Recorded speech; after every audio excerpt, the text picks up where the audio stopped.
Ravens Wrap is sponsored by Bud Light, Holiday Inn Express, the Ocean City Golf Club, Comfort Inn, Russell Street Report, the original Green Turtle, and hosted by the Blue Ox Bar and Grill.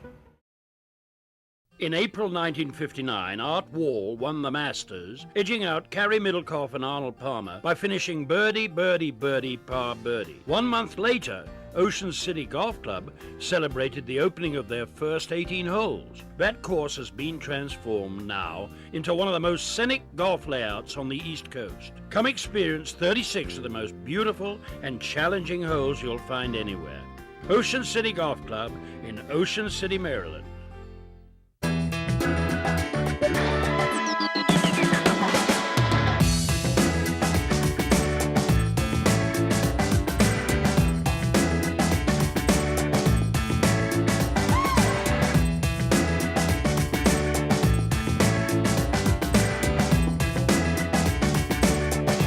Come see us at Blue Ox.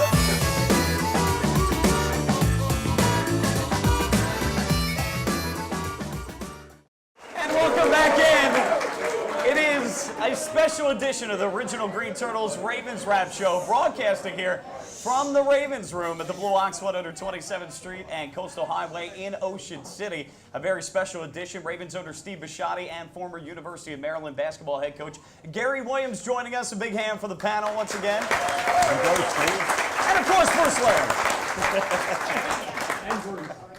Hey, a reminder for all those out there, you don't just have to be a member of Ravens Roost 44 to come on down for the show. Every Wednesday, we invite all Ravens fans out, Sussex County, Worcester County, Wycomico County, all across Delmarva, and we're making it more than worth your while. Every show, we give away an authentic Nike Ravens jersey, and in addition, we give you tickets, and we draw every Wednesday before a Ravens home game. We give you a chance to, win some free tickets as well, courtesy of our friends at jctickets.net. Our next drawing coming up the Wednesday before the Raiders game, which I think off the top of my head is November 8th. Don't quote me on that, but you check the calendar.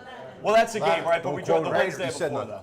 Oh. Yeah. Oh, I'll be here. No, I won't. So, but guys, I would just not to harken too much. Obviously, a big win again, as we talked about, 31-29, Steve, over the Dallas Cowboys. I guess as we talked about a little bit, we're seeing the offense, and we talked last year with you about that, about more additions to the personnel and helping Cam out more with what he's trying to do and having vertical weapons and such. And probably this year he's got the most that he's had, I think, in his 4 years here. When you take a look at it, though, obviously defensively, uncharacteristic. I guess we're not used to the offense carrying the defense. I again just wanted to expound a little bit your thoughts on the defense right now. I know it's struggling. Obviously, we have some injuries. John Harbaugh says some correctable things, but I guess as a fan base, we're a little surprised. I guess as a fan yourself, in addition to being owner, it's a little surprising. But your thoughts on how the defense can fix things, and also Dean Pease, who's a new defensive coordinator this year, certainly has his work cut out for him. Yeah, he does. I mean, they had a chance to see a little bit more offense from us last year. And they're figuring out our offense as we go. And we've pretty much run the same system as Bruce will attest. Dean Pease's defense isn't any different. If you're a good defensive coordinator, you've got to design your defense around your players. And so, we're struggling, and we knew we would. But when it's the way of the NFL. Just like coaches' graduations, there's not a lot you can do when you let Corey Redding go and you let JJ go, and then Suggs gets hurt. And I can assure you, if Suggs got hurt before JJ left, then JJ wouldn't leave. We would have done what we had to do. We understood that there were certain things that we were going to lose in run support. And I'm really excited to see a really tough team on the road, because now it comes down to, why wouldn't you try and exploit our run defense? And we know that. And Bernard Pollard said some things to me and said some things to the press right after the game. 100 of those yards are not tackling.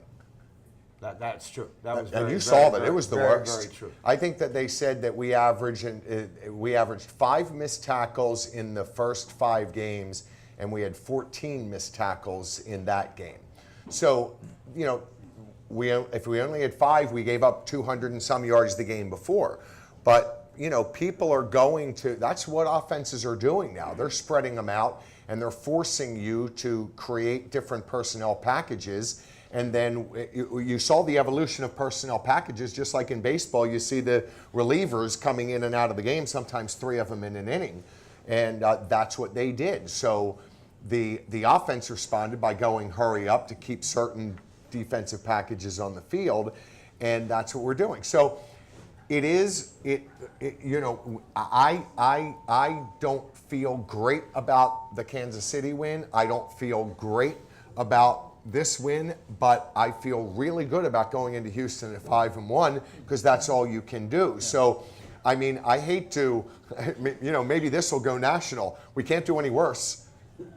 After everything that we've done, we can't give up more than 200 yards. So if that's happened twice, then I like the challenge. I like my guys being challenged, and I love if Houston comes out and says, we're going to pound the ball until they prove they can stop it, because I think that we can do some things against Houston that maybe they're not expecting. So just get back on the horse. You brought up, Bruce can also talk about this. You brought up a little bit about the poor tackling, which is league-wide. I also know with the collective bargaining agreement, again, reduced practice times and how many times guys can get into pads and practice. That really makes it very difficult for all 32 coaches to really get these guys to do a better job tackling. I guess there's some things you could do, but you can't simulate putting on pads and hitting the guys at full speed. It's a real challenge. Yeah, well, it seems to me that we're doing plenty of hitting. We're just not tackling. And again, this goes back to 101. So this isn't something that these guys forgot to do. It's been an evolution in the defenses, and I think that what Roger's done and with the fines and the limiting the area where you can hit is these guys don't have the kill shot to the head anymore, so they're trying the kill shot to the torso. Well, guess what? It doesn't work. So I think that we're seeing an evolution of these guys trying to back off the kill shot to the head, and they've gotten into bad habits, and then they're working their way into the torso, and it's the strongest part of these guys. Stephen, you're so correct, and the lack of wrapping up, the lack of that technique, the head up and wrapping ahead, especially with defensive backs, and I don't understand it because I came in the league in the early 70s. We never tackled in the early 70s once the season started. Yeah, we would thump and do a little inside the 10, and it would be live for the first 3 or 4 steps. But I can imagine trying to, if I had tackled Lydell Mitchell or Don McCauley in practice, Coach Williams would have cut my head off. They'd have benched you. You don't tackle in practice. You don't do any of that. So, and it goes back to playing defense, Coach. I used to come to your practices. If you want to play defense, if you want to do it, you will do it. That's what tackling is in the NFL. It's a want. It's a want to, it's a heart. If you really don't want to do it, you can, whine and do the wall a little, spin around and try. But it's a want to. But look at this. The interesting thing is, Coach got to keep him off the field. Right, he got to keep him off the field. He said, if you don't play defense, you're not playing, period. So he had that happen. You did have that. That wasn't fair. Right? Isn't that what you did? In other words, if you play defense, you either play defense or you don't play. But I had the luxury of... They had to play both ways. They had to play both ways. So that was part of any good team. And I really think the players at a Bruce Blair level playing in the NFL, they certainly have a great deal of pride. And they get tired of hearing people say, well, you're not that good defensively anymore and all that stuff. So that's what I think is going to happen. That's part of the progress of a team where relying on a Ray Lewis for so many years or whatever for motivational purposes. Well, maybe they have to get motivation from somewhere else now. Maybe guys have to step up and play a little better, be a little crazier out there on the field and defensively. And I think you'll see that this Sunday because players get tired of hearing what they can't do. They want to prove that they can do it. And I have a question for Bruce Blair. Did you guys wear helmets? When, It kind of looked a little bit like this. But I did wear the first suspension helmet, Gary, and that could be why I have a few issues. Just a few? Just a few. Well, as Steve talked about with the changes in the rules that Roger Goodell's put forth, the NFL's put forth, I guess, Coach, you would equate it to, in a basketball game, you get used to what the refs or how they're calling a game, and then based on that, you have to adjust your play. By the end of the game, you can't complain anymore because you just have to adjust to it, right? Well, whatever, we would try to go out as physical as possible and make as much contact, and if we see that they're going to call a couple things pretty close, you have to back off for that for a while. But a lot of times during a game, in a basketball game anyway, you can get back to it because referees will act tough at the start of the game.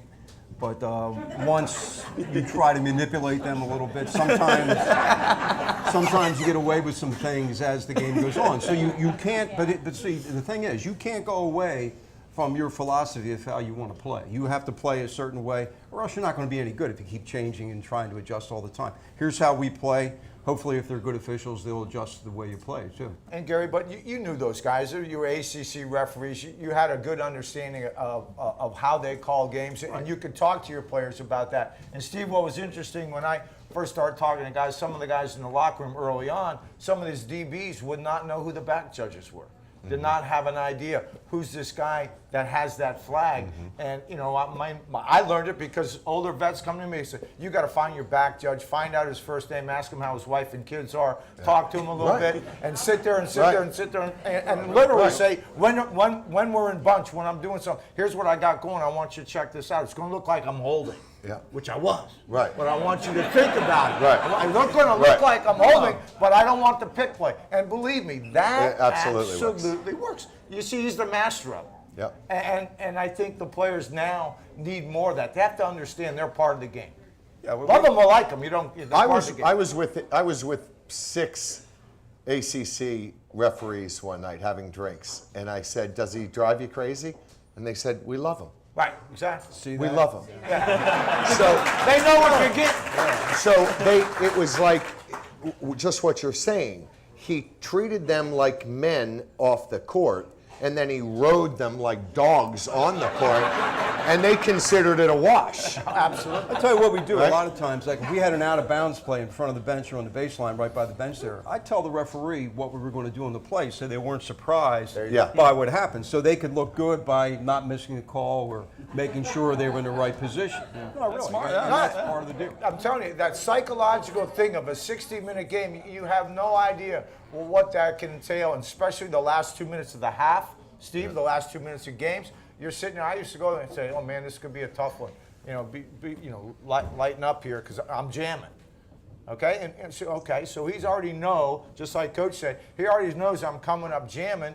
Yeah, am I holding after 5? You're damn right I am. The guy's a big, strong, I mean, I can't dance with him if I'm not, cheating a little bit. Right. But you get that little edge. Well, I think every you saw edge that. is what we got. I think you saw that after the onside kick. Shockey Brown gets a pass interference call that Webby doesn't get.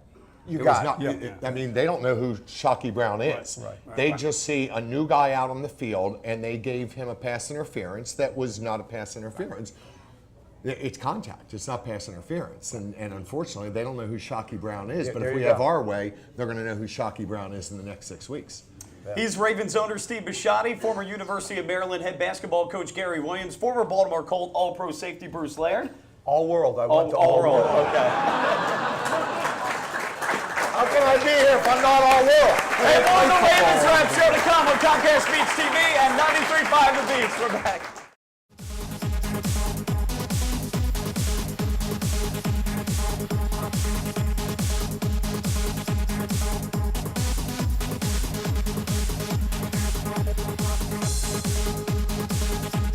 Ravens Wrap is sponsored by Bud Light, Holiday Inn Express, the Ocean City Golf Club, Comfort Inn, Russell Street Report, the original Green Turtle, and hosted by the Blue Ox Bar and Grill. Welcome to the Comfort Inn Gold Coast. Conveniently located just 1 block from the beach and adjacent to shopping at the Gold Coast Mall and the movie theater. Newly renovated and open year-round with a marvelous bayfront view. Visit us on the web at comfortgoldcoast.com and see our hot deals and great golf packages, or simply call our direct reservation line to plan your stay.